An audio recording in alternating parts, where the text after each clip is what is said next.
Eh bien, il est 20h30, je vous propose d'ouvrir cette séance du conseil municipal. J'ai dit quoi, 16h30 20h30. Alors, nous allons commencer par faire un appel nominal. Jean-Paul Algaron a donné son pouvoir à Madame Béatrice Desrois. Tao Lyon a donné son pouvoir à Michel Romagnac. Philippe Arnaud. Présent. Grégory Ateba. Présent. Philippe Berenguer. Absent. Ali Bouchama a donné son pouvoir à Fabienne Gilliot.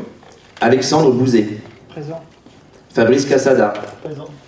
Olivier Colesso, présent. Béatrice Desrois. Présent. Laurent Direz a donné son pouvoir à Olivier Colesso. Fabienne Gilliot. Présent. Monsieur Toufik Hamdi a donné son pouvoir à Madame Pierrette Munier. Samira Awali, absente. Laura Lambert a donné son pouvoir à Fabrice Cassada. Karine Lorteau. Présent. Pierrette Munier. Présente. Georges Pambou. Présent. Catherine Ribaille. Virginia Riora. Présent. Michel Romagnac. Présente. Anaïs Roy a donné son pouvoir à Karine Lorteau. Ahmed Saïd, absent, il doit venir, mais bon, je vais le noter absent, on notera l'heure de son arrivée. Isabelle Solis. Philippe Tadjilzik, absent. Mathilde Hustin. Et Julien Hustin a donné son pouvoir à Mathilde Hustin.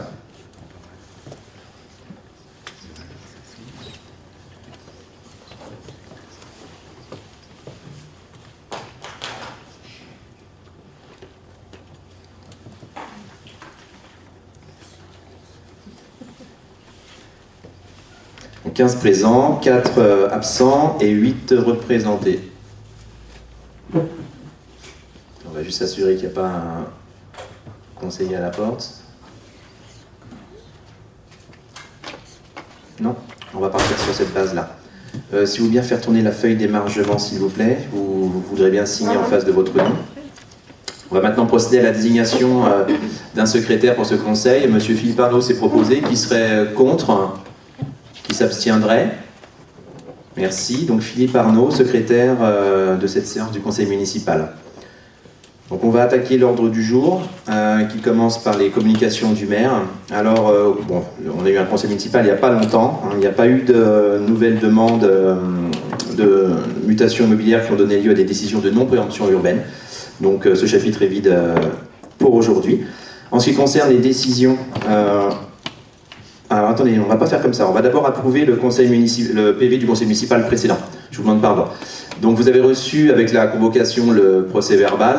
Qui a des remarques à faire ou... Oui, je vous écoute. Allumez bien votre micro. Oui, je voudrais faire une remarque sur une intervention que j'ai faite qui n'est pas très bien reprise.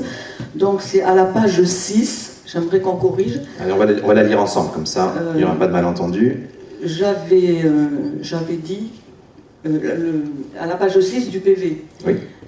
il s'agit de l'excédent d'investissement Oui. capitalisé.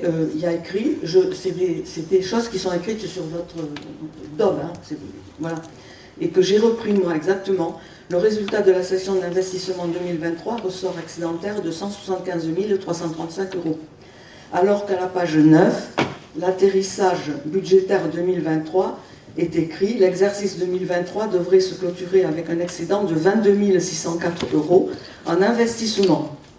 Donc, et je n'ai jamais parlé de 228 600 €, moi jamais. Bon, ce que je vous propose, c'est que vous revisionnez la vidéo du conseil Je municipal. vais reprendre les phrases exactes, je lis le DOM, hein, si vous voulez. Oui, mais là, c'est le PV qui reprend Oui, les interventions des uns et des autres. Oui, C'est je pas suis d'accord, mais moi, j'ai repris exactement les phrases et les chiffres qu'il y avait dans le DOM. Voilà. Très bien, c'est ce dont on va s'assurer en revisionnant la vidéo, que vos propos sont bien ceux Et que vous donc, avez vous m'avez expliqués. répondu, ce sera corrigé. Voilà, tout simplement. Voilà, Voilà. donc c'est ce que je vous confirme encore ce soir. Et y a-t-il d'autres remarques sur ce procès verbal? Non. Qui serait contre l'approbation de ce conseil? Donc 5 contre. Qui s'abstiendrait? Merci. Alors, j'ai une annonce à faire en ce qui concerne la future rédaction des procès-verbaux, puisque vous votez contre pratiquement, je crois, depuis le début de cette mandature, contre l'approbation des... Non. Non? Non, ça vous arrive de vous abstenir? Voilà. Voilà.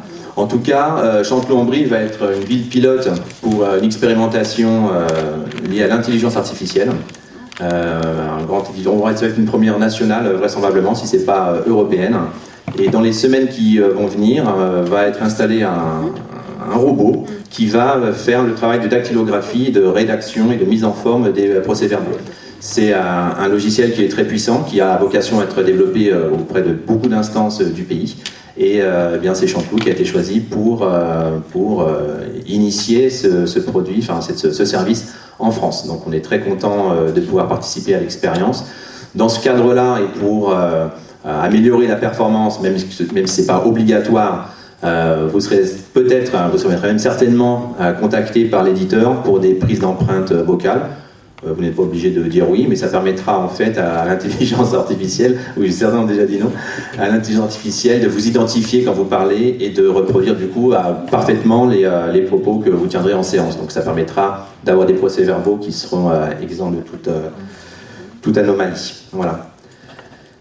Donc le PV est adopté. Donc là, on attaque l'ordre du jour proprement dit. Donc comme je l'ai dit tout à l'heure, pas de décision de non-préemption urbaine. 2 décisions qui sont relatives à la location des véhicules de la commune. Et puis c'est tout. Donc ça, vous avez le détail dans la convocation. Donc pour les spectateurs, ceux qui ne sont pas familiers des conseils municipaux, les communications du maire ne donnent pas lieu à des votes, mais c'est à titre informatif, puisque le maire, dans certaines compétences, agit par délégation que lui a donné le conseil municipal. Il doit donc rendre compte. Voilà. On va attaquer maintenant les délibérations financières, en commençant bien évidemment par l'approbation du compte de gestion. Alors bon, maintenant tout le monde est bien familier avec ce mécanisme. Le compte de gestion, eh bien, c'est la matérialisation de notre comptabilité, mais tenue du point de vue du trésorier public. Donc vous avez eu avec votre convocation le compte de gestion tel qu'il a été reçu et validé par le trésorier public. Donc qui serait contre l'approbation de ce compte de gestion? Qui s'abstiendrait? Merci. Alors le compte de gestion, c'est la... Oui, suivant. J'ai juste une question à poser. Comme on est déjà passé en M57, est-ce qu'en 2024, on aura un compte financier? Unique. Oui. Alors je crois que la date limite c'est 2027. Oui, mais on peut, dès l'instant qu'on est passé en... Oui, mais c'est une possibilité, c'est une option. Alors, c'est une option, c'est pour ça que je pose la question. Alors c'est bien que vous posiez cette question, parce qu'effectivement cette année, c'est une année quand même qui est un peu compliquée, puisqu'on a non seulement changé de logiciel comptable, on est passé à une nouvelle instruction comptable qui s'appelle la M57, on était avant, rappelez-vous, sur la M14, une instruction qui avait presque 30 ans, même plus de 30 ans maintenant derrière elle. Donc c'est pour ça aussi que beaucoup de documents ont été difficiles à produire, parce qu'il fallait que tout suive, que le trésorier public aussi cale son travail sur le nouveau rythme imposé pour la communication des documents budgétaires. Je ne suis pas certain qu'on ait envie de se remettre dans une situation compliquée tout de suite. Je pense qu'on va quand même roder un petit peu le système et on passera au compte financier unique quand il sera temps de le faire. Voilà. Ça dépendra en fait beaucoup de l'accompagnement de notre éditeur, de l'éditeur du logiciel de comptabilité, parce qu'on dépend quand même beaucoup pour la présentation du travail comptable des outils dont nous disposons. Donc pour les spectateurs qui ne sont pas familiers avec ces questions, à l'avenir, dans un souci de simplification, puisqu'on vote, vous avez compris successivement, un compte de gestion et un compte administratif qui ont les mêmes chiffres, puisque c'est la comptabilité de la commune sur un exercice du point de vue du trésorier et ensuite du point de vue de la commune. Mais comme dans la commune, le maire n'est qu'ordonnateur, il n'encaisse pas, il ne paye pas, c'est le trésor public qui le fait à la place de la commune. Il doit y avoir une identité dans la façon dont les comptes sont tenus, à la fois dans la commune et à la fois au trésor public.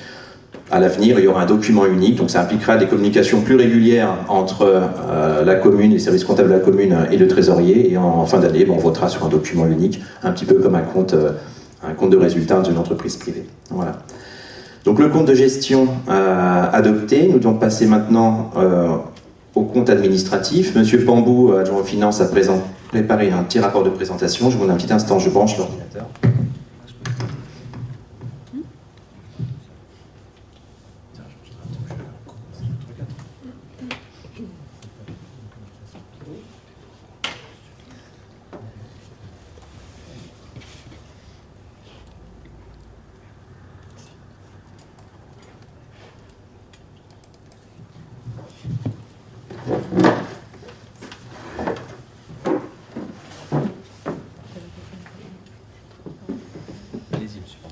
Voilà. Donc le compte administratif donc 2023, qui est donc en fait la situation de l'exécution budgétaire de 2023. Et page suivante.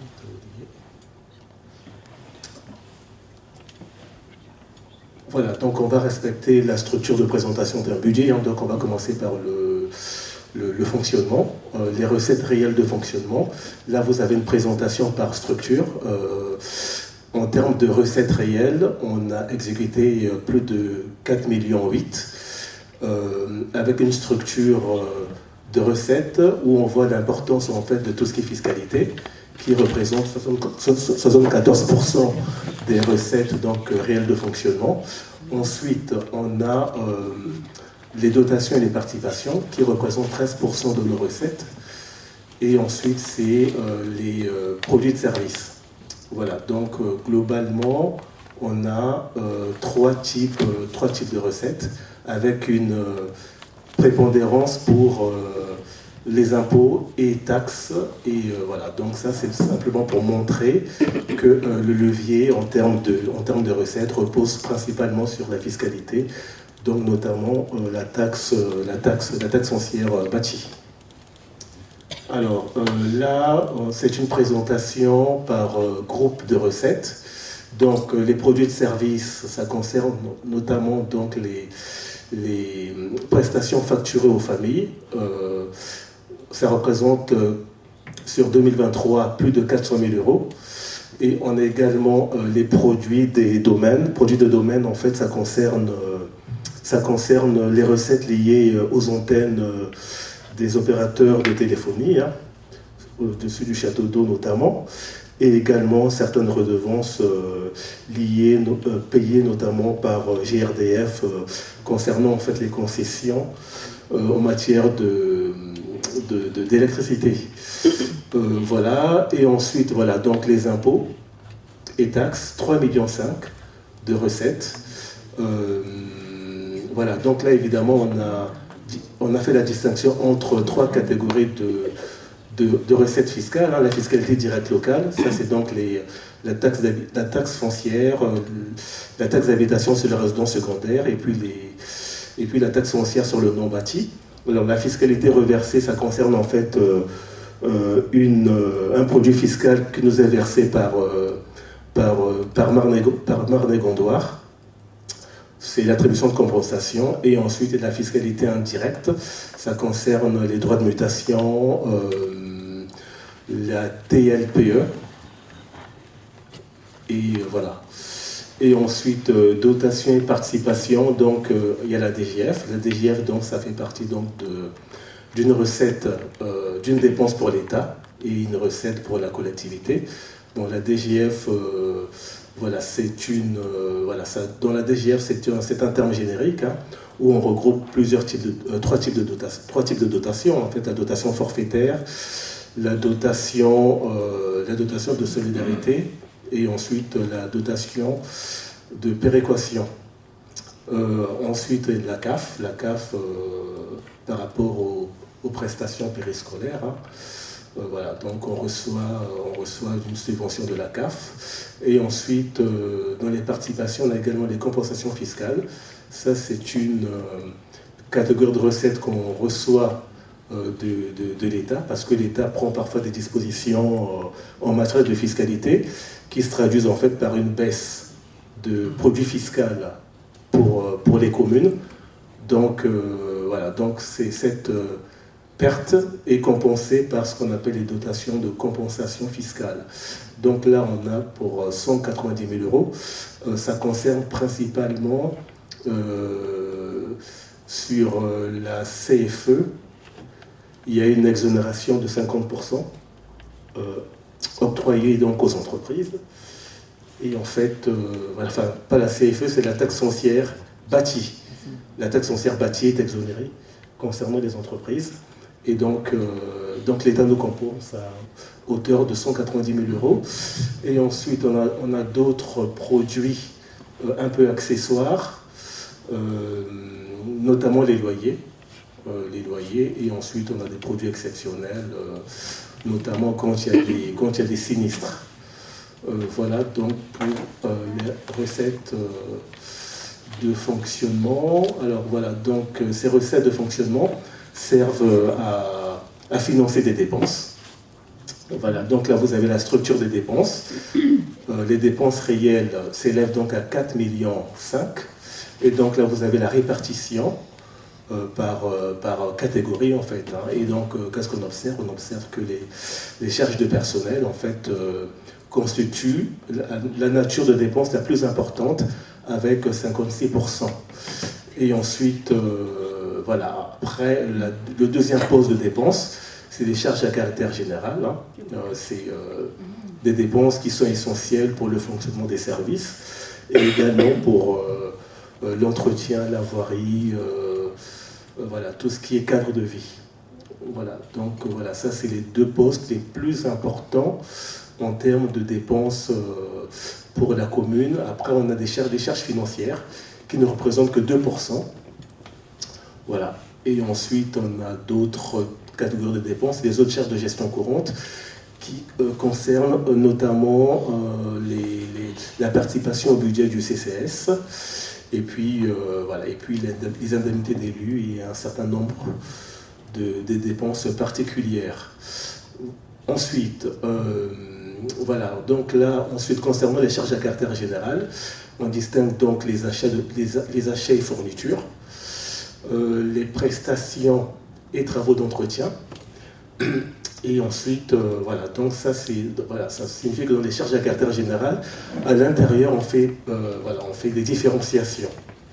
Voilà, donc au total, concernant les charges à caractère général, on a 1,6 million de dépenses sur l'année 2023.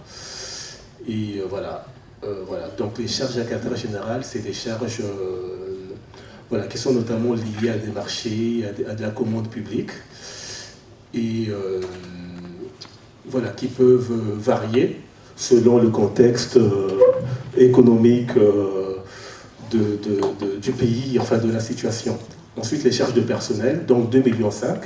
Alors là, j'ai distingué les charges de personnel liées en fait aux titulaires, à savoir que nous, on a des personnels titulaires qui sont donc voilà, et ensuite les non titulaires, donc c'est les contractuels, et ensuite les charges et contributions, en fait c'est les charges patronales. Voilà, tout ça, ça pèse sur le budget de la commune, donc on en a pour 2,5 millions. Ensuite, on a d'autres charges de gestion courante, voilà, c'est ce que je disais tout à l'heure, les indemnités d'élus, 75 000 €, les subventions au CCS et aux associations, 55 000 €, et ensuite, les subventions aux associations et un certain nombre de dépenses pour 55 000 €, et ensuite les contributions obligatoires, donc CCS, et donc la participation à certains syndicats, donc on en a pour 21 000 €. Et donc les autres charges, c'est les charges financières, un peu moins de 70 000 €. Le FPIC, en fait, c'est une contribution fiscale, en réalité, à l'envers, qui est liée en fait qui abonde en fait un fonds, et ensuite qui est redistribué à des communes considérées comme plus pauvres. Donc voilà, c'est un mécanisme de péréquation. Voilà, et ensuite on a des charges exceptionnelles, ça peut être assez variable. Bon, alors en synthèse, concernant le fonctionnement, alors on sort à 210 000 € en résultat de l'exercice, c'est-à-dire les recettes de fonctionnement moins les dépenses. On sort un excédent de 210 000 €. Il faut prendre en compte également le résultat de clôture de 2022, c'est un résultat cumulé, plus de 800 000 €. Et voilà, donc ce qui fait qu'on a un résultat de clôture 2023 pour 1 million d'euros. Là, je vais intervenir sur ce point-là rapidement. L'année 2023, c'était une année à haut risque. L'énergie a été multipliée par 3, il y avait vraiment des contributions nouvelles qui pesaient sur les communes. Et dans une ville où on ne fait pas toujours des excédents de fonctionnement, ou en tout cas les excédents de fonctionnement sont assez minimes, il y avait quand même une grande inquiétude sur notre capacité à faire face à toutes nos obligations financières. On a serré tout, les budgets, et on a eu la chance en fait de tomber sur l'année où on commençait à profiter de la révision générale que nous avions entamée lorsque nous avons pris nos fonctions en 2020, de tous les contrats de fourniture, notamment les délégations de services publics, parce qu'aujourd'hui on a changé le contrat d'espace vert, le contrat de crèche, on a dénoncé le contrat de ménage. Et du coup, on a tellement été économe que malgré la hausse de l'énergie, on ressort avec un résultat positif en fonctionnement de 200 000. Ce qui est beaucoup dans l'histoire de Chanteloup-en-Brie. On n'a pas vu beaucoup d'années comme ça. L'énergie, vous l'avez compris, on a fait beaucoup d'investissements sur les économies, en changeant l'éclairage, en réduisant l'éclairage, en isolant mieux les bâtiments. Donc ça induit des dépenses d'investissement qui sont importantes, mais qui sont primordiales si on veut conserver des exercices positifs. Voilà. Le résultat de clôture 2023 avec les résultats reportés, oui, 1 037 000, alors on peut appeler ça comme on veut.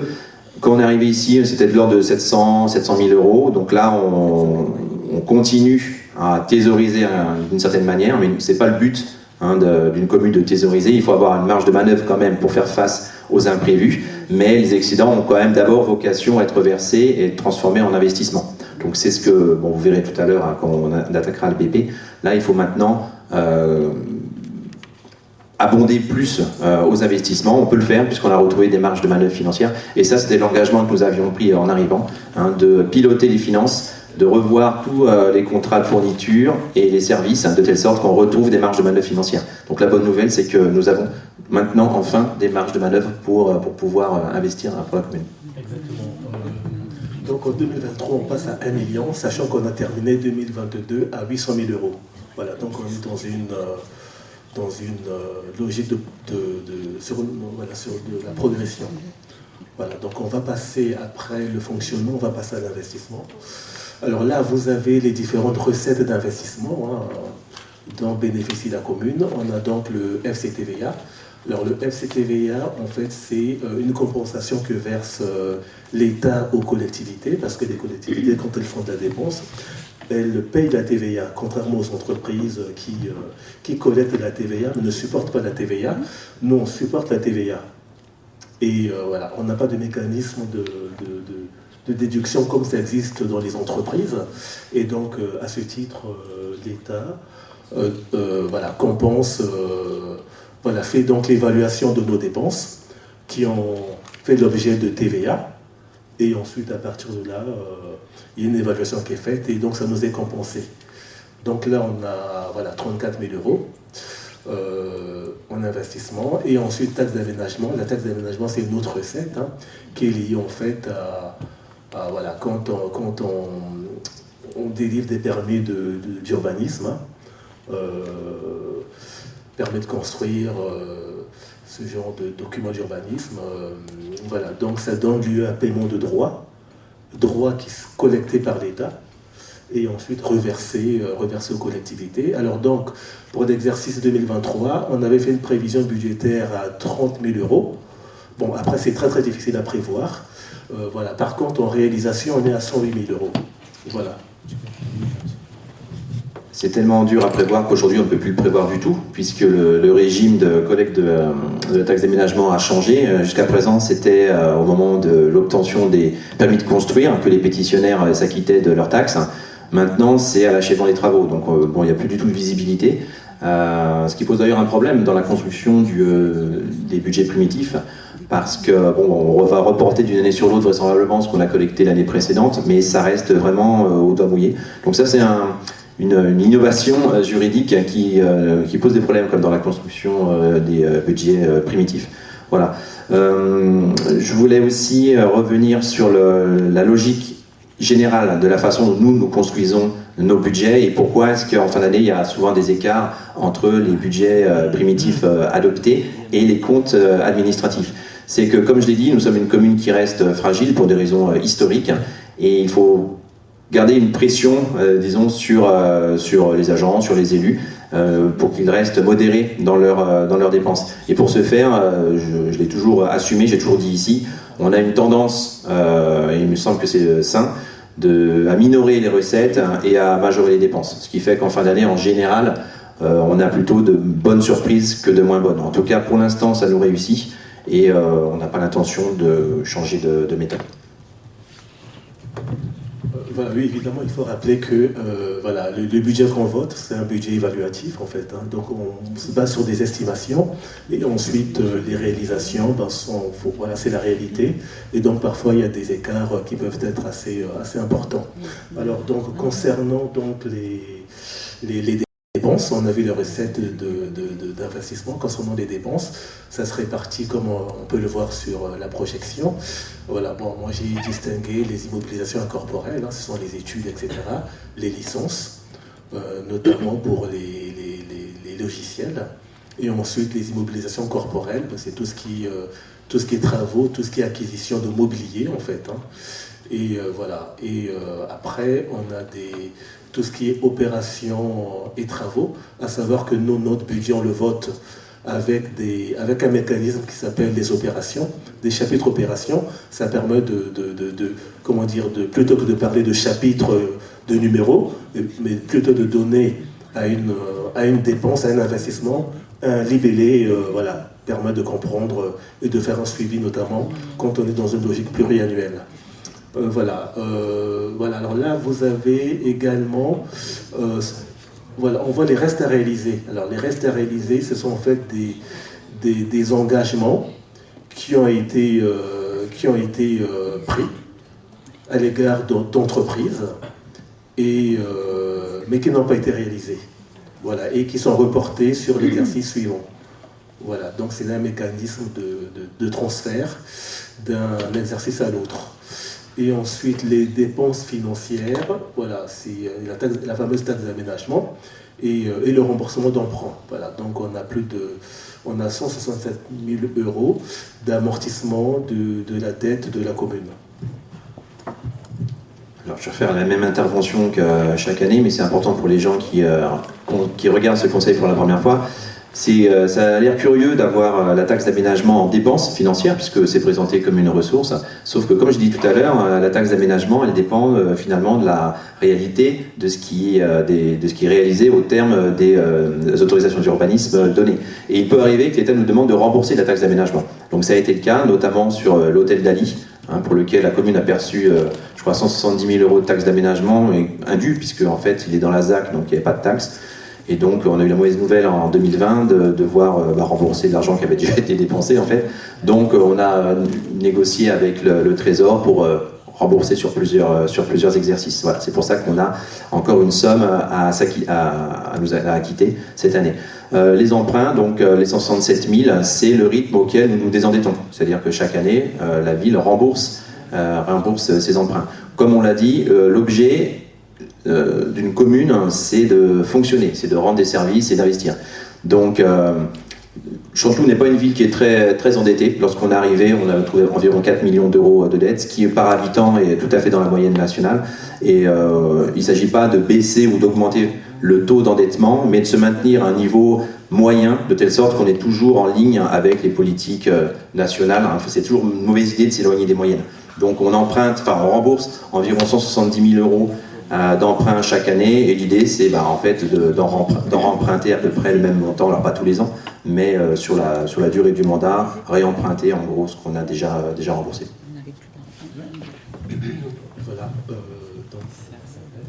Voilà, alors donc pour terminer sur la présentation donc, de ce compte administratif, donc en section d'investissement en synthèse, donc on sort avec un résultat positif.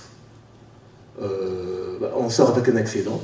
Alors à cet excédent, voilà, il faut rajouter donc l'excédent de l'année qui a précédé, 173 000 euros. Donc on a un résultat de clôture de 167 000 euros. Un résultat de clôture donc positif. Alors ce résultat de clôture positif est normalement corrigé par les restes à réaliser. Les restes à réaliser, c'est donc des données extra-comptables en fait. Hein. Voilà, donc on reste à réaliser, c'est des reports d'engagement, comme je l'ai expliqué tout à l'heure, de l'exercice 2023 qui va basculer en 2024.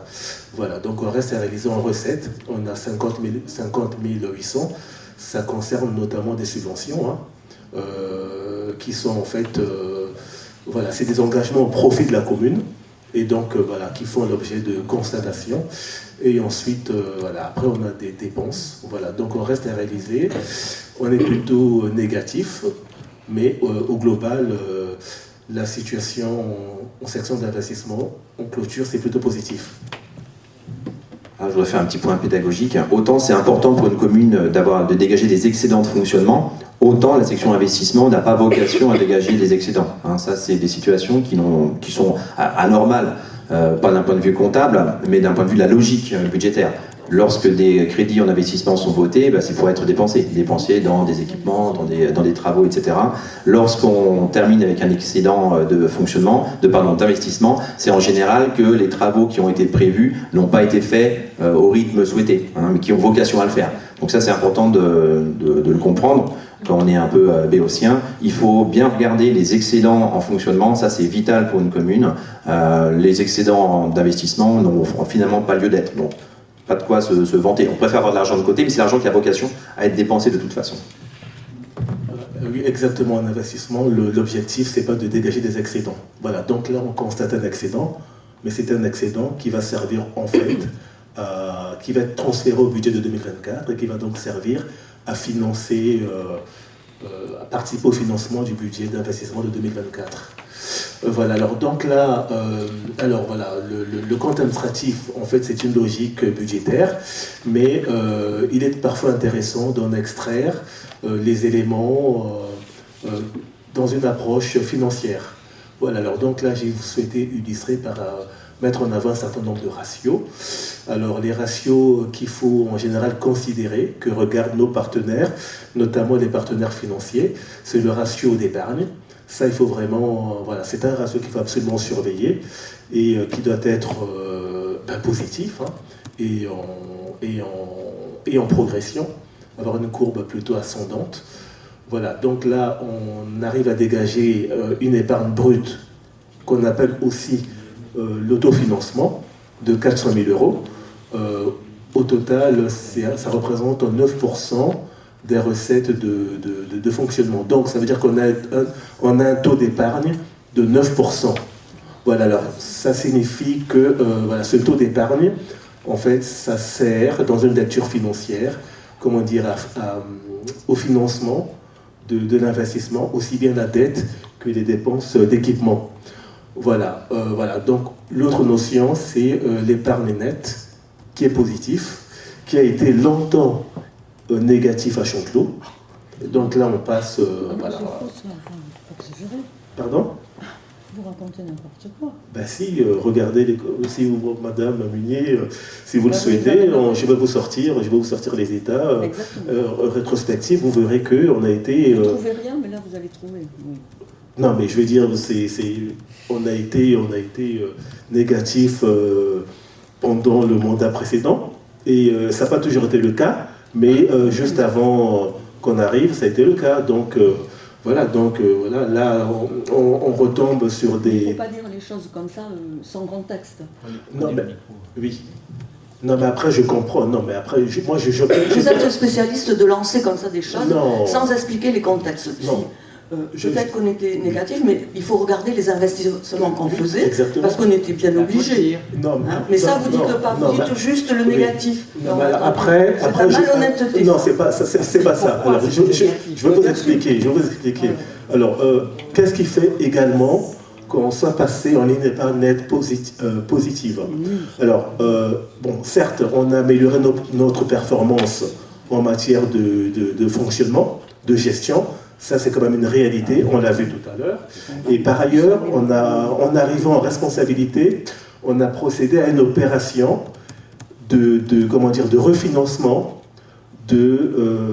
notamment de l'emprunt qui a servi à, vous savez, le fameux emprunt européen, qui a notamment servi à financer le Conto. D'accord ? Cet emprunt qui pesait fortement sur notre situation, sur notre budget.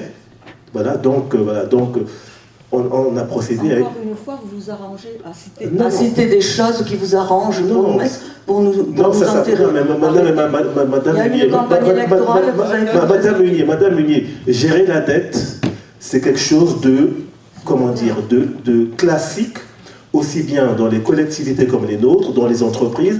Une dette, un stock de dette, ça se gère. Ça s'appelle la gestion active de la dette. Donc c'est ce qu'on a fait quand on est arrivé en responsabilité. Eh ben, je vous mais signale- tout ça, c'est pour améliorer justement cette Je vous signale que de toute façon, parce que c'est on aurait fait la même chose. Ben, très bien, mais évidemment, hein, et ça fait partie de...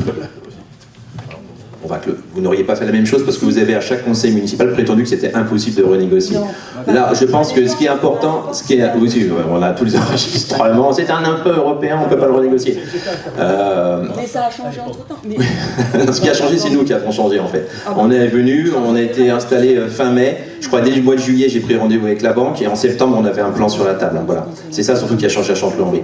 Quel que soit, là c'est un petit peu un combat d'anciens combattants, hein, Monsieur Pambou, je vous mets dans le même sac que Madame Munier là pour le coup, mais c'est pas le moment ici de régler vos comptes. Je suis d'accord, il faut pas tout le temps ressasser le passé. Ce qu'il faut, c'est comme se réjouir, c'est quand même se réjouir que malgré les difficultés, Chanteloup est aujourd'hui dans une situation financière assainie, difficile parce que le contexte est difficile, mais assainie. Et nous avons de nouveau des marges de manœuvre. Et ça, je pense que collectivement... On a laissé quand même presque 800 000 euros, hein, je suis désolée. Alors vous avez laissé 800 000 euros, mais sauf que nous, on a dû payer votre maudit atelier municipal parce que l'emprunt, il était déjà dépensé pour d'autres dépenses. Voilà. Ah non, maudit parce qu'en fait, personne, moi je suis quand même un petit peu de bouteille, j'ai jamais vu une collectivité comme Chanteloup-en-Brie qui investissait 1 200 000 euros dans un équipement subventionné à 20%. Ça n'existe pas, nulle part. Nulle part. Regardez comment nous on travaille. Vous avez été voir un collégien, c'est encore pire. Mes collégiens, ils sont richissimes, ils font ce qu'ils veulent avec leurs sous. Mais ce que je veux vous dire, c'est qu'à Chanteloup-en-Brie, on ne peut pas se permettre de lancer des investissements s'ils ne sont pas subventionnés au maximum. Regardez comment nous on fonctionne. On a une liste longue comme le bras de projets. Et je ne lance les projets que lorsque nous avons un taux de financement maximal. C'est ce que nous avons fait pour la cour du Loupio. Dès qu'on était à 80%, on a lancé. Pour l'annexe de la mairie, on attend encore une dotation de l'État. Oui, et c'est comme ça qu'on gère. Vous avez des subventions en attente, hein, quand même. Et exactement, c'est ce que je vous dis. Quand les subventions sont en attente, eh bien les dépenses sont en attente également. Je ne lancerai jamais la commune dans un projet qui risque de la mettre dans le rouge. Et vous voyez, j'ai la courtoisie, Madame Munier, de ne pas vous rappeler que quand j'ai pris mes fonctions, j'ai trouvé sur mon bureau un superbe projet de restaurant scolaire que personne ne voulait, d'accord, pour lesquels 70 000 euros étaient déjà engagés auprès de l'architecte et que j'ai dû annuler. Donc c'est 70 000 euros perdus pour toujours. Et ça, c'est un projet, et sans le premier euro de subvention en face, d'accord. Donc ça, c'est un projet qui non seulement aurait contribué encore à mettre Chanteloup dans le rouge, mais qui nous aurait vraisemblablement mis sous tutelle. Donc on aurait fini comme Lucie Saint-Georges. Je vous laisse. Et c'est la première chose que nous avons fait en urgence. Il ne faut pas raconter des histoires comme ça. Ah ben les histoires, elles sont, il y a un dossier épais comme ça. Donc je le dis devant la caméra, ça a été dit et redit. Moi je suis pas trop favorable à ce qu'on remue tout le temps le passé. Mais si, oui merci Georges. Mais si vous voulez vraiment qu'on fasse l'inventaire de la situation qu'on a trouvée, il faut aussi que vous fassiez preuve d'un petit peu d'humilité. D'accord ? Moi, je ne suis pas tout le temps à revenir sur le passé, mais ne dites pas que vous nous avez laissé une situation saine. La situation était catastrophique. Voilà. Ok. Montagne.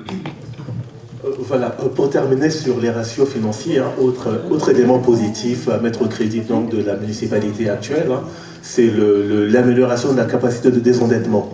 Donc là, on a une capacité de désendettement, ça c'est un ratio qui est très très observé et qui est même, dans la loi de programmation des finances publiques 2018-2022, voilà, il était demandé aux communes de ne pas dépasser les 12 ans de capacité de désendettement. Quand on est arrivé, je le rappelle, on avait une capacité de désendettement qui était largement supérieure aux 12 ans. Et voilà, donc là... Allez, moi je vais faire le juge de paix. Oui, la capacité de désendettement, c'est une discussion qu'on a tout le temps. Nous aussi, on a eu quand il y a eu la Covid, etc., il y a un moment, on avait une capacité de désendettement qui n'était même pas calculable. Donc on ne peut pas tout le temps ramener... On est quand même une commune du type ville nouvelle. Il y aura toujours des tensions financières, il y aura toujours des exercices meilleurs que les autres. Encore une fois, ça ne sert à rien de tout le temps ressasser le passé ou de prétendre que, dans un sens, hein, ou inversement de prétendre qu'on a hérité d'une situation positive alors qu'elle était très très grave. Il faut surtout se réjouir que nous avons retrouvé des marges de manœuvre et que nous sommes capables aujourd'hui de gérer notre dette. Parce que ce que les gens ignorent beaucoup, c'est que nous ne sommes pas l'État. C'est-à-dire que nous ne pouvons pas emprunter pour couvrir nos dépenses, faire rouler notre dette. Quand on a des investissements à faire et qu'on a besoin de recourir à l'emprunt pour compenser la partie qui n'est pas subventionnée, eh bien la banque regarde nos résultats. Et c'est là que M. Pambou a raison. C'est que si nous ne présentons pas des ratios financiers de qualité, eh bien les banques ne prêtent pas. Nous avons un rating, hein. Chaque commune a une note. Et eh bien, il y a des circonstances dans lesquelles les communes ne sont plus en situation d'emprunter. Or, Chanteloup reste une ville jeune, une ville où il y a des investissements à faire. Il y aura encore beaucoup d'investissements à faire sur le mandat prochain pour la voirie, etc. Il faut qu'on soit tout le temps en capacité de pouvoir emprunter. Ça, c'est une question de vie. Je pense que là, M. Pambou ne me contredira pas. Voilà. Oui, attendez, je vous passe la parole tout de suite, parce qu'avant de passer au vote, vous allez pouvoir faire vos remarques sur le CERN. Justement, on ne nous a jamais refusé d'emprunt. Hein. Voilà, non. Vous les avez votés d'ailleurs, M. Pambou, je crois. Pardon ? Vous les aviez pas votés. Il y a aussi des conditions d'emprunt qui sont importantes à la lumière. Il ne s'agit pas d'emprunter, il faut emprunter à des bonnes conditions. Okay. C'est un choix politique. Les questions ? Des remarques Oui, sur alors moi j'ai quelques... C'est des remarques, hein, des questions peut-être, mais... Alors moi je me réjouis Là, on va parler de la section de fonctionnement. Déjà, vous avez quand même pas mal de recettes supplémentaires. Tant mieux pour vous, hein. J'aurais bien aimé les recevoir en temps, moi aussi. Donc ça c'est bien. Par contre, moi je m'interroge sur le montant des dépenses non réalisées. 807 000 €, moi je trouve que c'est énorme. C'est énorme, 807 000 €. Ça veut dire qu'au départ, soit c'est mal évalué, les dépenses, soit il y a quelque chose qui ne va pas. Quand on a 807 000 € de non réalisés, c'est le report, c'est le solde reporté d'année en année. Non. Je vois par exemple, bon, l'énergie, vous plaignez de l'énergie, mais vous avez quand même 176 000 € de moins que ce qui était prévu au BP. Là j'interviens parce que c'est exactement ce que je vous ai dit en introduction. On est parti du scénario le pire. Électricité x3 en 2023. Donc on a pris notre consommation, on a fait x3, et on voulait être certain d'avoir l'argent pour payer notre note d'électricité. Entre-temps, qu'est-ce que nous avons fait ? Nous avons éteint l'éclairage public le soir. Nous avons fait des investissements, on a baissé la température, les agents peuvent en témoigner, et nous avons atteint tous nos objectifs d'économie d'énergie. Donc effectivement, comme je le dis, on se prépare toujours au pire dans un budget primitif. En tout cas, moi c'est comme ça que je conçois ma façon de créer le BP. Et je vais vous dire... c'est pas énorme, c'est 20% d'économie d'énergie, plus 25% d'amortisseurs énergie du gouvernement qui n'étaient pas certains au moment où le BP est vendu. D'ailleurs, à ce sujet, je pense que vous avez reçu mon SMS. Je voulais en parler justement. Comme quoi je suis passée tard dans la nuit, tôt le matin, à 3h, et l'école du Pio éclairée. Madame Munier, Madame Munier, vous aimez vraiment tendre le bâton pour vous faire battre. Et ça me désole, parce que vous êtes venu depuis longtemps, et je ne comprends pas votre attitude. Quand on est arrivé ici, vous vous rappelez, on a mis à jour le règlement du conseil municipal, d'accord ? Vous n'autorisiez qu'une question à l'opposition par séance, on vous en a autorisé 3, plus d'autres choses. Vous ne posez pas de questions. Cette fois-ci encore, on ne reçoit pas de questions. En revanche, les dimanches, à l'heure de l'apéritif, vous m'envoyez des SMS pour me dire que la lumière est coupée à 3h40. Alors, je vous rappelle, vous avez suivi les conseils municipaux, enfin j'espère que nous éteignons la lumière tous les soirs, d'accord, de minuit à 5h du matin. C'est pas ça que je conteste. Si à 3h40, je ne sais pas ce que vous rentrez de boîte, ça c'est votre vie, mais vous trouvez la lumière éteinte, c'est normal. C'est normal. D'accord ? Je parle de l'école du Loupio c'était Versailles. Alors, votre SMS, monsieur le maire, à 3h40, Chanteloup est dans le noir. Je vous dis qu'à 3h40, Chanteloup est dans le noir tous les jours. On conteste pas. D'accord ? Alors c'est pas la peine de me l'écrire à l'heure de l'apéritif le dimanche. D'accord ? Et ensuite, pour la lumière du... Non, mais que vous m'envoyez des alertes, ça je l'apprécie énormément. Mais honnêtement, si vous avez des états d'âme ou des trucs, parlez à monsieur Ateba ou à madame Gilliot, vous ferez un truc ensemble, pas besoin de m'appeler. Quant à la lumière du Loupio, oui, ça arrive que les lumières restent allumées. Vous connaissez la dépense énergétique de Chanteloup sur une année ?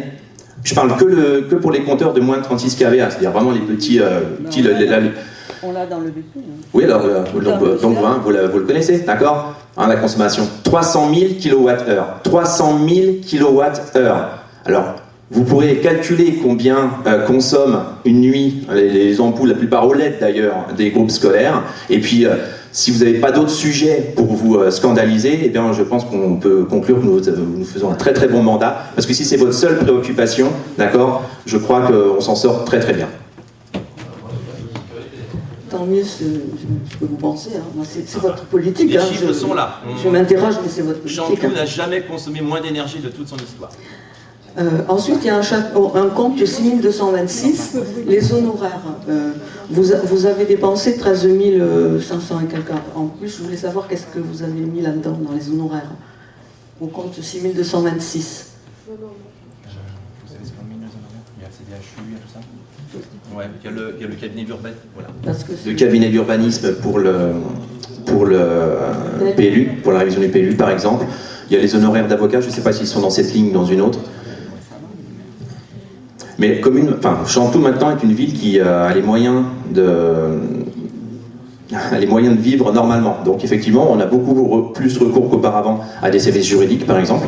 On le verra tout à l'heure, il y a un point à l'ordre du jour à ce sujet. Et donc les notes d'honoraires, eh bien oui, c'est tout ce qui, toutes les professions libérales auxquelles on fait appel pour la vie quotidienne de la commune. Et dans les autres services extérieurs, au 6288, vous aviez prévu une somme importante. Il y a eu quand même 98 000 € qui n'ont pas été dépensés.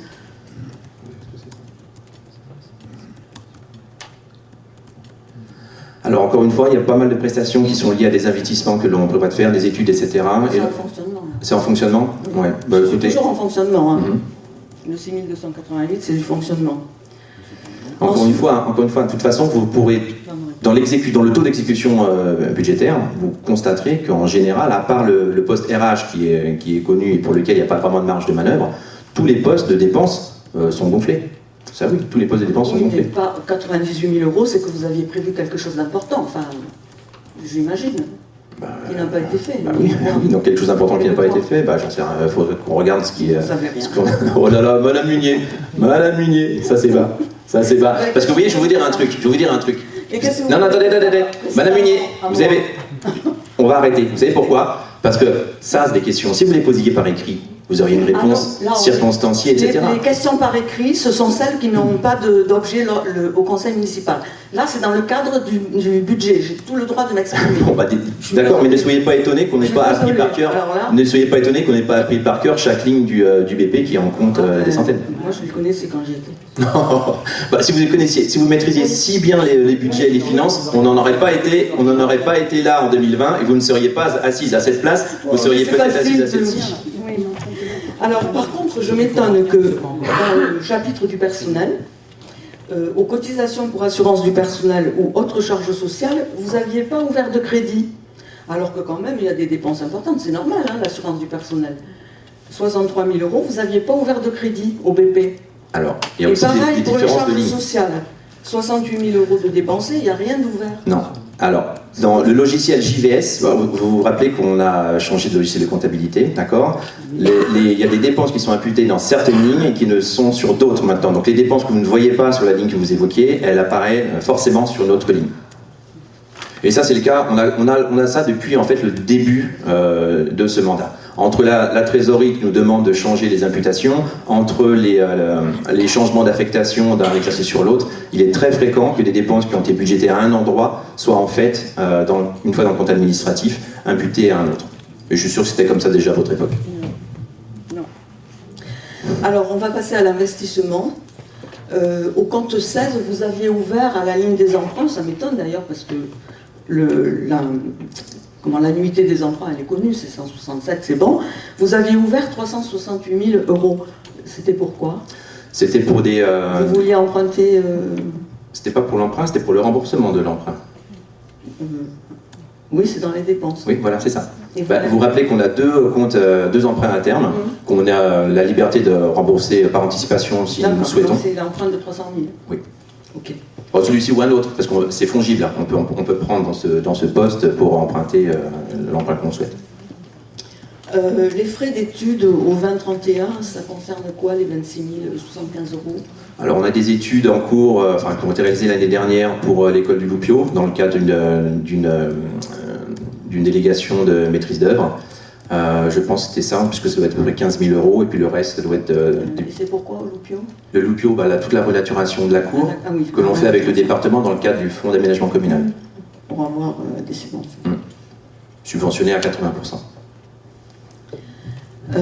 Au chapitre construction, au 23-13, il y a un équipement numéro 232-301, le préau du Loupio. Oui. Mais moi, j'ai pas vu de travaux. Si. mais si, parce que vous n'êtes pas rentré dans le Loupio. Les fondations ont été faites. Les fondations ont été Du faites. préau. Oui, du préau, de l'extension du préau. Le préau va doubler de taille. Les fondations ont été faites l'an passé, et là, pendant les vacances, Mais à quel endroit? dans le prolongement vers le gymnase, vers Frison-Roche. Voilà. J'y Donc, passe tous les jours. c'est ce que je suis en train de vous dire. Les fondations ont été faites, d'accord. Et là, pendant les vacances d'avril, le préau va être assemblé. C'était un engagement de notre campagne, de doubler la taille du préau, pour que les enfants puissent tous être à l'abri en cas de pluie. Non, je n'ai pas vu ça dans le programme. Ok. Donc, oui, c'est parce que je le voyais dans les entrées d'immobilisation. Alors, vous pouvez mettre les fondations sans que le reste soit fait. Enfin bon, on n'est quand même pas idiot au point de faire des fondations pour rien mettre dessus. Je veux dire, et pourquoi faire? Ça arrive des fois qu'on n'ait plus après les moyens de faire. Alors là, les moyens, on les a même largement, puisque encore une fois, c'est pas nous qui payons toute cette renaturation et le préau, puisque c'est alors d'une part le département à hauteur de 40% dans le cadre du fonds d'aménagement communal, et d'autre part, on a une subvention de l'État. Je ne sais plus si c'est des îles ou des DETR, je crois que c'est des îles, pareil, pour 40%. Donc le projet est complètement financé. Et donc voilà, je voulais juste faire remarquer que quand même sur 3 ans, vous avez déjà emprunté 800 000 €. Mais oui, c'est exactement ce que je vais vous dire. On en rembourse 170 000, et sur le mandat, on empruntera tout ce qu'on a C'est remboursé. une constatation, parce Oui. que moi, je ne veux pas vous critiquer, mais M. Pambou, c'était quand même pas sa politique, hein. Alors, moi, je ne suis pas là, je ne suis pas le porte-parole de M. Pambou, et encore une fois, bon, je comprends que vous ayez un historique et un passif, mais maintenant, c'est presque plus du folklore qu'autre chose. Donc, je dirais tous les deux, vous devriez un petit peu lever le pied là-dessus. Hein. Ça permettrait d'avoir un peu plus de sérénité dans les débats. Là, c'est pas possible, excusez-moi. Oh, bah alors, je vous tends une perche, je peux la saisir. On aurait écrit sur vous ce qu'il a écrit sur moi, je suis désolée. Non, moi, je suis... Ah, vous n'êtes pas la dernière à écrire sur moi. Hein. J'ai eu 5 recours en annulation de. C'était pas super ce qui était écrit. Oui, mais justement, c'était pourquoi ce qu'avaient écrit certaines de vos... En tout cas, je suis pas là pour faire les comptes du mandat précédent. D'accord, on va essayer d'avancer sereinement tous ensemble. C'est bien mieux comme ça. Si vous en avez fini avec vos remarques, peut-être que d'autres personnes ont des remarques à faire sur le compte administratif. Alors, comme l'exige la loi, l'ordonnateur ne peut pas être présent ni participer au vote. Donc, j'ai passé la présidence du conseil municipal à M. Pambou le temps qu'il organise le vote d'approbation ou non du compte administratif 2023. Très bien, voilà. Donc, ce compte administratif vous a vous a donc été présenté. Hein. Et donc là, je vais vous proposer donc de passer au vote. Et voilà, donc qui s'abstient? Qui vote contre? Forcément. Voilà, donc le compte administratif est adopté.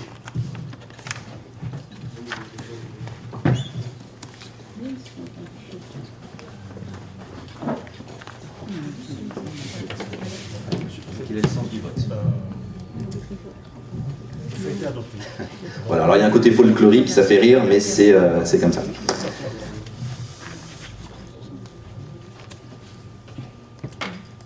Une fois le compte administratif adopté, il ressort un résultat de l'année 2023 qu'il convient d'affecter à l'année suivante.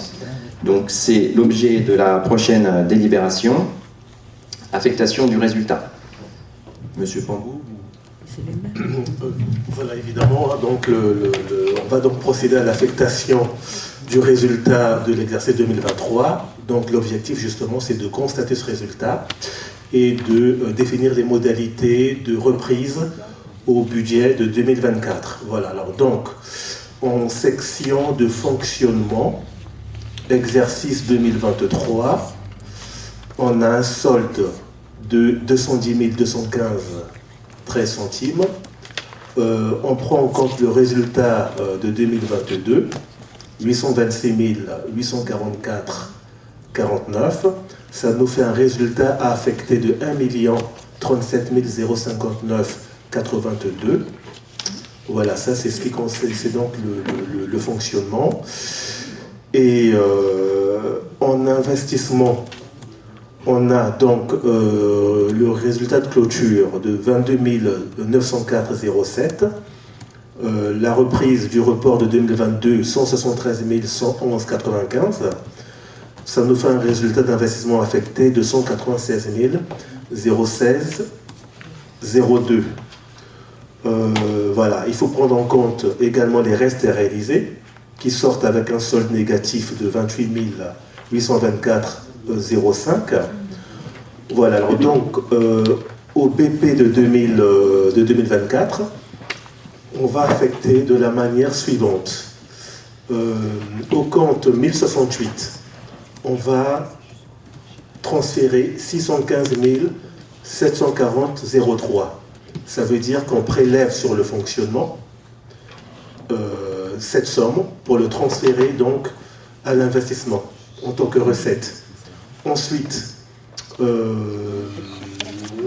en fonctionnement, on reprend la ligne 002 pour 421 319,79 et en investissement, on reprend à la ligne 001 196 016,02. Voilà. Donc je vous propose de passer au vote. Qui s'abstient pour cette formalité d'affectation de résultats? Qui vote contre?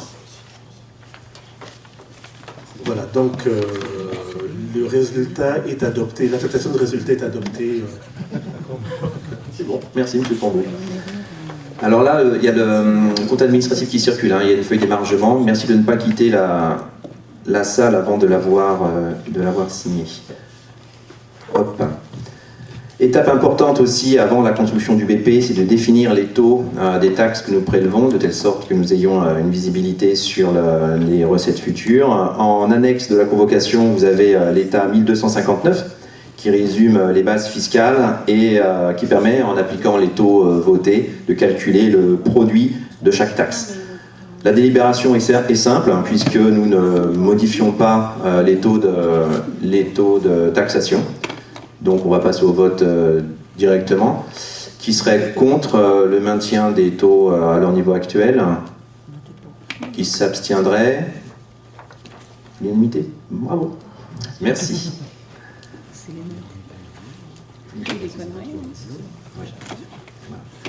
Donc là maintenant nous avons des résultats affectés, nous avons une base fiscale.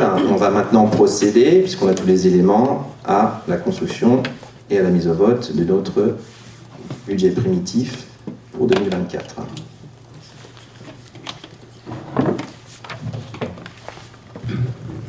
Donc on va donc procéder à la présentation du budget 2024.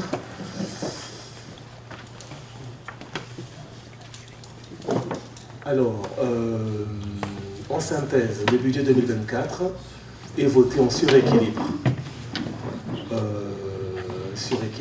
Donc, en investissement, on prévoit 5 millions, en fonctionnement, on prévoit 5,3 millions de crédit en section de fonctionnement, 5,3 millions.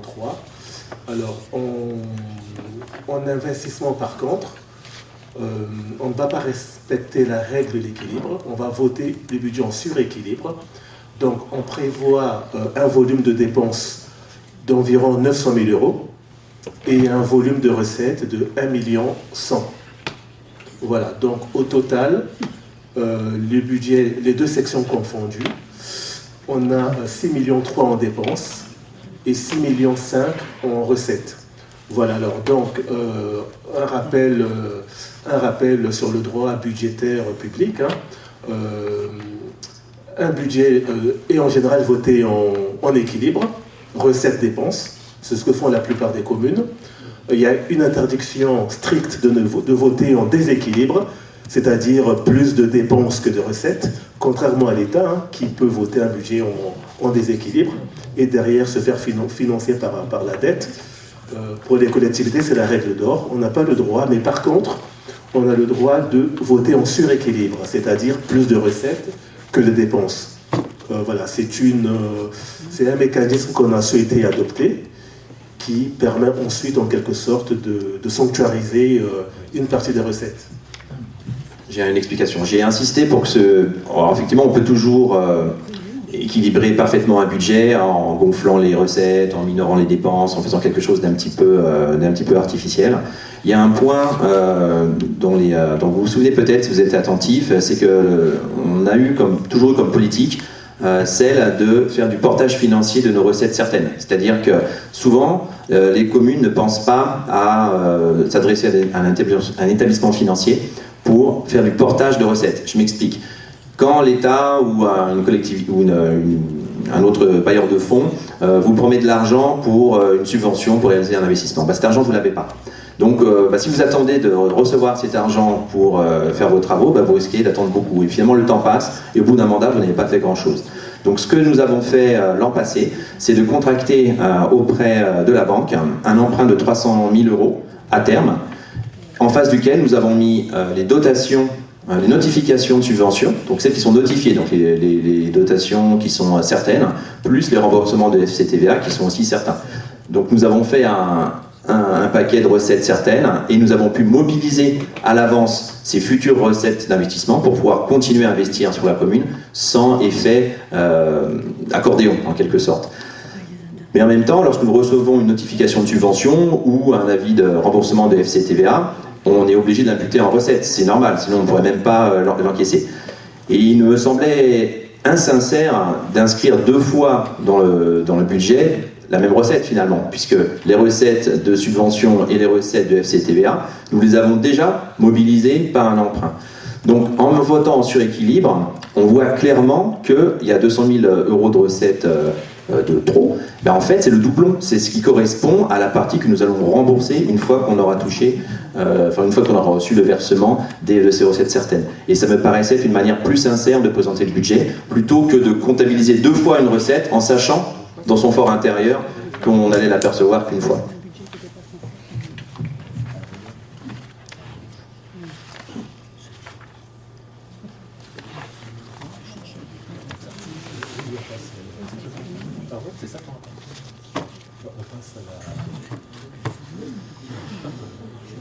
Voilà, alors donc j'ai estimé qu'il était bon quand même de rappeler le contexte en fait de la construction du budget de 2024.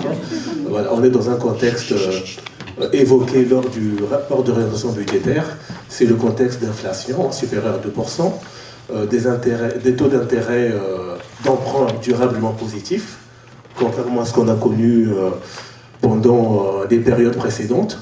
Voilà, un endettement et un déficit alarmant de l'État. Donc, dans ce contexte, on est dans une situation un peu d'incertitude en termes de prospective budgétaire.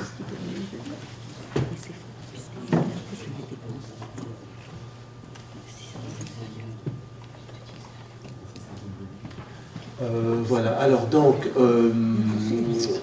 voilà, donc je crois que c'était important quand même de comparer l'évolution des inscriptions budgétaires de 2024 par rapport à 2023, notamment concernant les opérations réelles. Voilà, donc en fonctionnement, on est en recul par rapport aux prévisions de 2023. Voilà, ça s'explique justement par rapport aux dépenses d'énergie. Les dépenses d'énergie ont été fortement surévaluées en 2023. C'est pour ça qu'on a un taux d'exécution concernant l'électricité qui est assez faible. Et voilà, donc, parce qu'on était en 2023 dans une période d'incertitude, voilà, donc ça concernait aussi, ça concernait Chanteloup, mais en réalité, toutes les communes ont été dans la même situation d'incertitude. Et voilà, donc, d'où un réajustement au BP de 2024, donc un recul dans nos prévisions budgétaires concernant les dépenses de fonctionnement. À l'inverse, les recettes de fonctionnement sont revues à la hausse. On verra dans le détail peut-être après.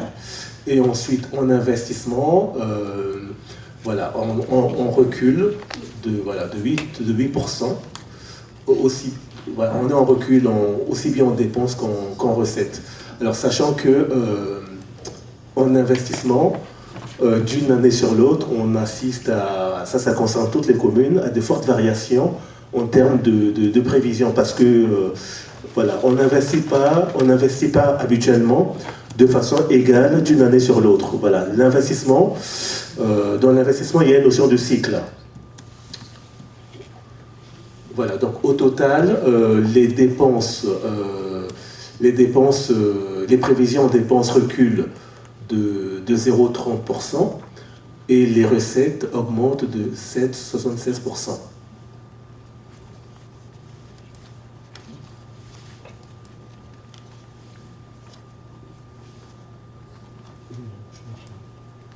Ok, alors voilà, donc là vous avez la présentation synthétique de l'équilibre global du budget. Voilà, donc là en fonctionnement, on a donc, comme on l'avait dit, 5,3 millions qui se décompose en 5,1 millions de dépenses réelles.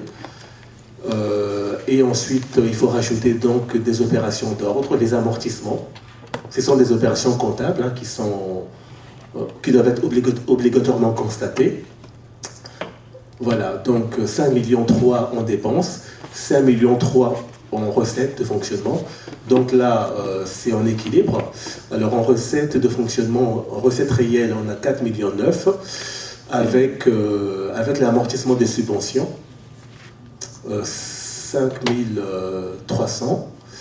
Et on prend en compte un résultat reporté, le 002, de 421 000.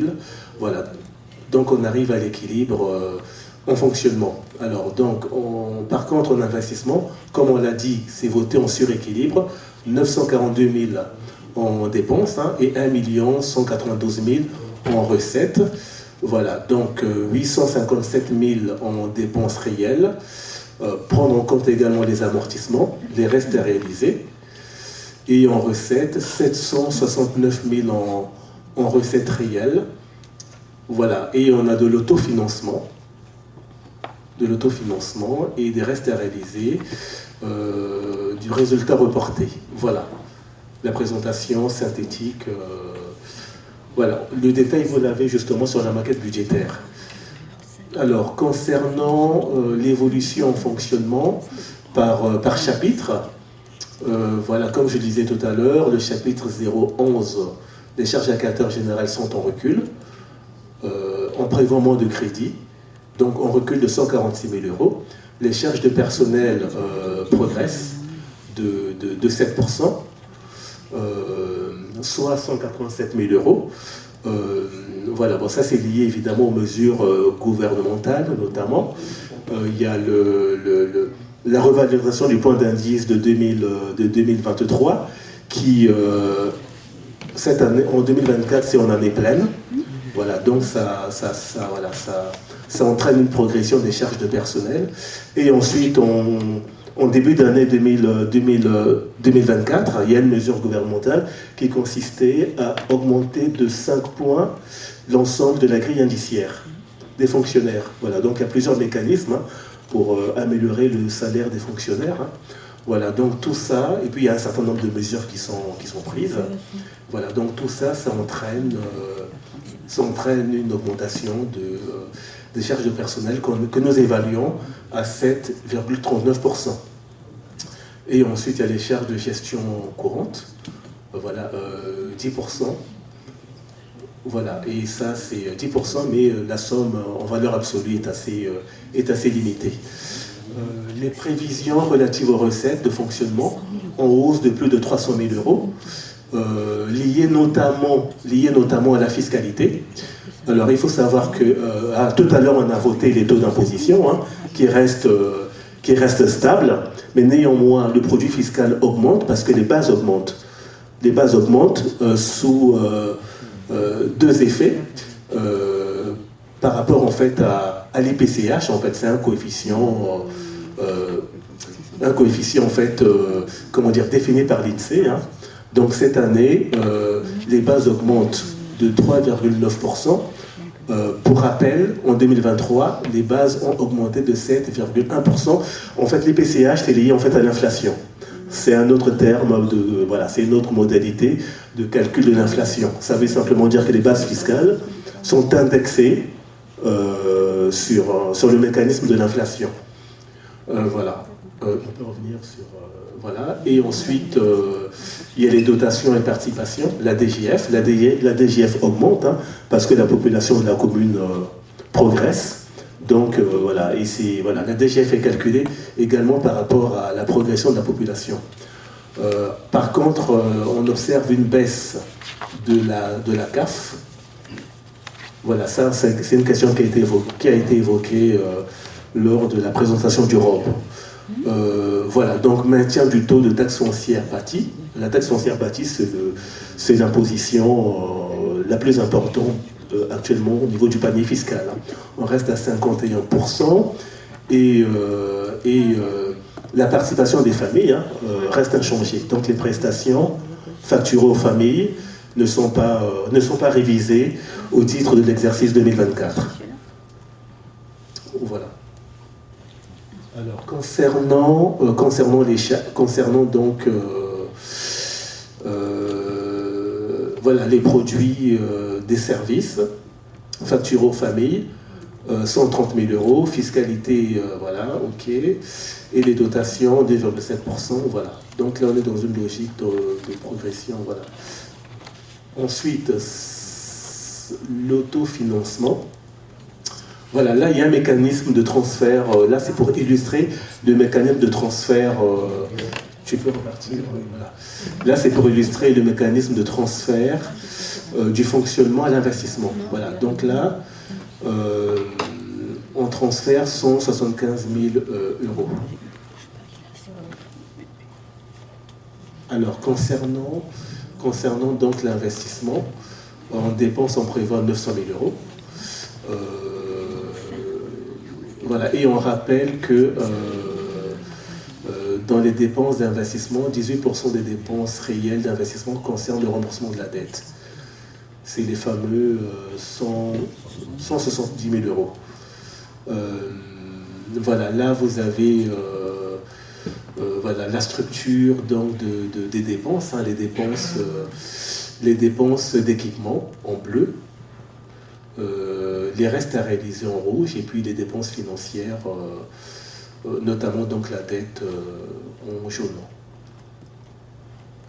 Voilà, alors donc là, les dépenses d'équipement répondant aux attentes de la population et des services, donc on a 720 000 euros. Voilà, là on a fait l'illustration des dépenses, hein, telles qu'elles figurent sur la maquette budgétaire, hein, au niveau des opérations. L'annexe de la mairie, l'éclairage et le passage de l'éclairage au LED, ça c'est un investissement pluriannuel. La rénovation de la rue qui chante, renaturation de la cour du Lopio, voilà, le jardin conservatoire, bon, l'amélioration de l'isolation, bon là il y a un problème de retranscription, voilà. Et voilà donc pour les dépenses voilà les dépenses d'équipement qui sont réparties en opération et les dépenses hors opération. Voilà, ensuite, voilà, tout ce qui est dépenses financières, le remboursement de la dette, et puis, la taxe d'aménagement qu'on a perçue et qu'on nous demande de rembourser à hauteur de 46 000 euros. Alors, l'équilibre du financement. Alors là, vous avez l'illustration du voilà, donc voilà, des dépenses, 900 000 euros, mais ces dépenses doivent être financées. Hein. Voilà, donc là, il y a une illustration de la façon dont c'est financé. Il y a l'autofinancement qui se répartit en amortissement et puis en excédent d'investissement. On a les autres ressources qui participent donc au financement de l'investissement, la taxe d'aménagement, on en a parlé, le FCTVA, et puis l'affectation du résultat et les subventions. Et ensuite, on a on a la dette. La dette, voilà, on ne prévoit pas en l'état de souscrire un emprunt pour 2024. Voilà donc pour cette présentation synthétique du budget de 2024. Donc vous l'avez vu, un budget tourné vers l'investissement, avec en profitant de l'excédent de fonctionnement, et puis... Pardon ? Merci d'approuver cette démarche. Oui, Champlou, c'est une ville sur laquelle on n'a pas arrêté d'investir, mais on a toujours investi dans la limite de nos moyens. Ça, c'est très, très, très, très important. La ville ne s'est jamais arrêtée. Vous avez bien compris que les premières années du mandat, c'était essentiellement consacré à retrouver des marges de manœuvre financières. Il n'est pas question, moi-même, de dépenser dans des projets que nous n'avons pas les moyens de nous offrir. Là, on retrouve des marges de manœuvre, donc c'est le moment d'investir. Voilà. Est-ce que l'opposition aurait des remarques ou des questions à faire sur le BP? Oui, alors, juste une, parce que je suis têtue, hein, mais je reviens sur les assurances du personnel et les charges sociales, il n'y a encore pas de crédit ouvert. Est-ce que vous pouvez me dire à quel compte je les trouve? Est-ce que vous pourrez Parce que répondre? par contre, les dépenses sont bien à ce compte après. Eh bien, pendant que monsieur, notre DGS, regarde dans le budget la bonne ligne, je vous propose, si c'est votre seule remarque, de mettre le BP au vote. Et puis oui, je trouvais que fête et cérémonie, c'était quand même super. Beaucoup de crédits ouverts, hein, plus de 100 000 euros, c'est bien. Alors, fête et cérémonie, c'est un budget qui est extrêmement variable, qui recouvre des réalités très très très différentes. Et notamment le Noël, qui avant n'était pas dans fête et cérémonie, dans les budgets précédents. Donc voilà pourquoi est-ce qu'il est passé. Voilà. Donc c'est une explication assez simple. Voilà. Eh bien, je vous propose de passer au vote. Qui serait contre ce BP 2024 ? 5. Qui s'abstiendrait ? Je vous remercie. Alors, comme tout à l'heure pour le CA, il y a le BP avec la feuille d'émargement qui va tourner. Je vais la signer aussi. La page d'émargement est sur 2 faces. Vous penserez à chercher votre nom.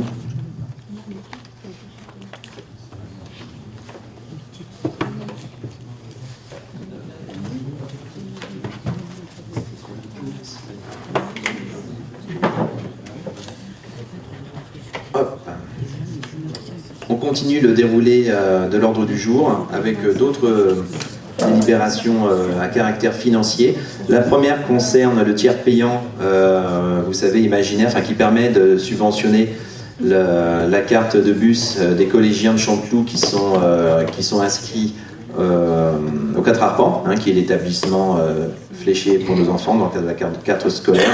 L'investissement pour la commune représente une aide de 60 € par carte et nous proposons cette année de maintenir le dispositif tel qu'il était les années précédentes. En sachant que, rappelez-vous, on avait baissé le niveau d'aide parce que le département lui-même avait augmenté le sien. Mais globalement, c'est le même niveau de soutien apporté aux familles. Donc ça, c'est un dispositif qui est ancien et que nous nous proposons de reconduire dans les mêmes conditions. Voilà. Donc, qui serait contre? Qui s'abstiendrait? Merci.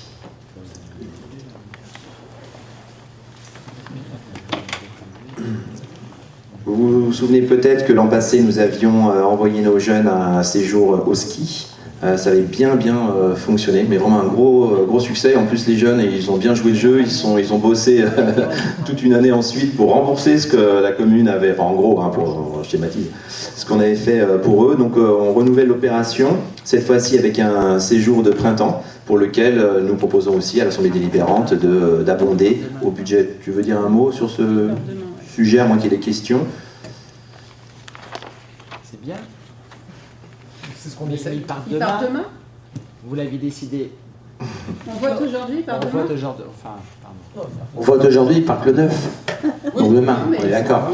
Il part demain. Mais non, vous l'aviez décidé c'était bien de faire avant. un petit peu avant. Ouais, Oui, il y a quelques mois quand même. Bah oui, vous aurez pu en parler sur un pré... Voilà, en tous les cas. Voilà, l'amorcer. Ils partent demain, quoi. Donc, Imaginez, on vote tous contre. Non, on va voter pour. Bon, allez. On va voter pour. Ouais. Enfin, moi, je vote pour. Je parle pour ma pomme, après mes collègues. Non, c'est bien. Ils vont où, juste? Attendez, je vais donner le micro à M. Cassada, comme ça il pourra. Alors ils vont du côté de Saint-Nectaire exactement. Ah, ils vont manger du fromage. Ils vont en ramener, c'est bien. J'espère, Très bien. oui. D'accord, ils partent. Ok, très bien. Et l'encadrement et tout, tout Ils sont 12 enfants, ils ont 2 animateurs en permanence avec eux, ils vont dans une structure spécialisée dans l'accueil de loisirs pour enfants. Ils ont déjà des animations prévues tous les jours que les encadrants n'ont pas voulu dévoiler pour le moment pour garder la surprise aux enfants. Mais que vous savez, vous connaissez, vous, par contre. Oui, je ne vais pas le dévoiler non plus. Ok, d'accord, très bien. Non, super, très bien. Bon, bah écoutez, si c'est super et très bien, je vous propose de passer au vote. Donc, alors, je vous laisse le temps de réfléchir entre vous, il n'y a pas de problème. Voilà, donc qui serait contre la proposition de participer financièrement à ce voyage? Qui s'abstiendrait? Merci.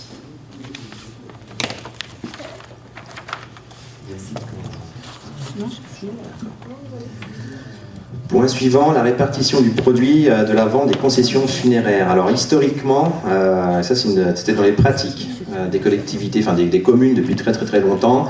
Le produit de la vente des concessions, des tombes, des funérariums, etc. était partagé pour partie vers le budget de la commune et pour partie pour alimenter les budgets des CCAS. On a reçu une instruction, pas que nous, toutes les communes, pour nous expliquer que finalement cette pratique n'avait pas de base juridique très solide.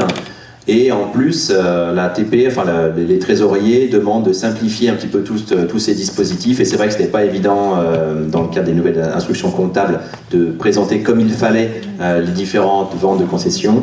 Donc, nous régularisons notre situation, comme vont le faire toutes les communes de France, j'imagine, pour que désormais le produit de vente des concessions funéraires soit versé complètement, entièrement au budget de la commune, et bien évidemment le manque à gagner pour le CCAS sera compensé à l'euro près sous la forme d'une subvention que nous lui octroyons chaque année. Voilà. C'est une délibération technique. Donc y a-t-il des questions sur ce sujet?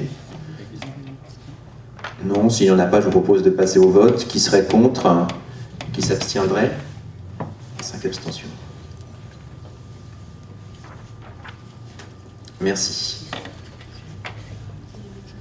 Alors la délibération suivante, vous avez reçu dans votre convocation un dossier. S'il y a des choses que vous souhaitez éclairer, je vous demanderai de le faire en vous rapprochant de nous, mais pas devant la caméra. C'est une situation de protection fonctionnelle que nous accordons à une élue qui a fait l'objet d'agression, et pour lequel nous proposons la protection fonctionnelle. Alors, la protection fonctionnelle, c'est la capacité pour une instance ou une collectivité de venir en soutien à la personne ou élu ou agent qui est victime d'une agression et qui a déposé plainte pour faire face à ses frais consistant à se défendre. En fait. Donc ça c'est très important, la commune met un point d'honneur à défendre ses intérêts de commune, mais aussi l'intérêt de ses agents, on a déjà eu des situations comme ça, et de ses élus. Donc, voilà. Donc, oui, Madame Munier, sans trop rentrer dans les détails de personnes. Non, mais il existe un référent qui a été nommé par Marne-et-Gondoire pour s'occuper des problèmes vis-à-vis des élus. Est-ce qu'il a été consulté? Alors non, c'est vrai qu'il n'a pas été consulté, mais là c'est un référent. Alors, on ne parle peut-être pas du même, parce que nous on avait voté, rappelez-vous, mais c'était... Non, pas nous, je parle pour les élus du territoire de Marne-et-Gondoire. Oui, d'accord, donc on ne parle pas du même référent. Bon, non, j'avoue que je ne pense pas qu'il ait été consulté, mais on pourrait peut-être le faire, effectivement, c'est une bonne suggestion. Oui, très bien. Donc, qui serait contre le vote de cette protection fonctionnelle? Qui s'abstiendrait? Merci. Encore une fois, si les élus de l'opposition ont des questions, puisque c'est comme un engagement financier, je vous inviterai à vous rapprocher de moi. Pardon? C'était bien expliqué. Ah, très bien. Super. Je crois qu'on a épuisé l'ordre du jour, je pense, sous le contrôle. D'accord. Alors, Madame Munier, Monsieur Couture me dit qu'il vous fera une réponse écrite au sujet de la ligne, parce qu'il y a trop de lignes dans le budget.